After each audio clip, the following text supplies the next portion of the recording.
ఇలాగ తేటగా ఉండి బయలుదేరినప్పుడు మేము అటుండొచ్చేసరికి ఇలాగ చీకటయిపోద్దని కల్లో కూడా అనుకోలేదు. హలో మామ నమస్తే. ఈరోజైతే మనమైతే ఒక మంది టిన్ తేడానికైతే ఒక వేరే ఊరైతే ఎళ్తున్నాం. ఊరైతే ఎళ్తున్నాం గానీ, మరి రోడ్డు చూస్తే బావుండాలి కదా! మా రోడ్డయితే చాలా బాలేదు. చాలా వరస్ట్‌గా అయితే ఉంది రోడ్డు. పొలాల్లో అయితే నీట్‌గా అయితే ఉంది ఎళ్ళడానికైతే. కానీ రోడ్డు మాత్రం బాలేదు. చాలా ఇబ్బందులు పడతా అయితే బయలుదేరామింక. మొత్తానికైతే ఊరికైతే చేరుకున్నాం. ఊరు చేరుకొని ఒక అతనికైతే అడిగాం. ఇక్కడ మందు టిన్నులు రెంట్‌కెక్కడ ఇస్తారండి అని అడిగితే, అటు సైడ్ ఇస్తారు బాబు వెళ్ళండి అనేసి అన్నాడు. ఇంకా ఆయన పెద్దాయనకి అడిగేసి ఇంక బయలుదేరాం అటుకేసి. ఈ ఊరు పేరు చెప్పడం రావట్లేదు గానీ, ఊరైతే చాలా బావుంది మామ. పొలాల మధ్యనైతే నీట్‌గా అయితే ఉంది. చిన్న పల్లెటూరు.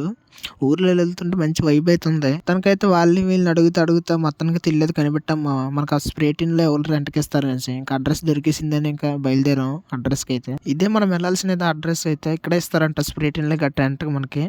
ఇక్కడ వచ్చిన సమస్య ఏంటంటే ఈ ఊరికి మేము కొత్త కాబట్టి మాకు ఇవ్వడానికైతే కొంచెం డౌట్ పడుతున్నారు ఆయన.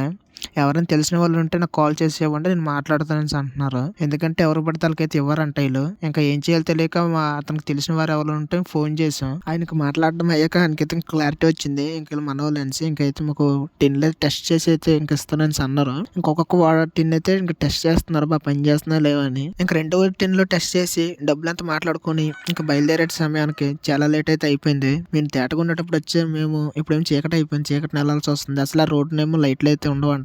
ఇంక ఎలాగోలా కింద మీద పడితే అయితే ఇంక బయలుదేరిపోయాం ఆ చీకట్లోనే. చాలా జర్నీ చేశాకైతే మొత్తానికైతే క్యాంపస్‌కైతే చేరిపోయాం. ఈ రోజుకైతే వీడియో ఇంతే మామ. మీకు ఈ వీడియో గాని నచ్చితే మాత్రం లైక్ అండ్ సబ్స్క్రైబ్ చేసుకోండి. మళ్ళీ ఇంకో వీడియోలో మళ్ళీ కలుద్దాం. అంతవరకు బాయ్ బాయ్.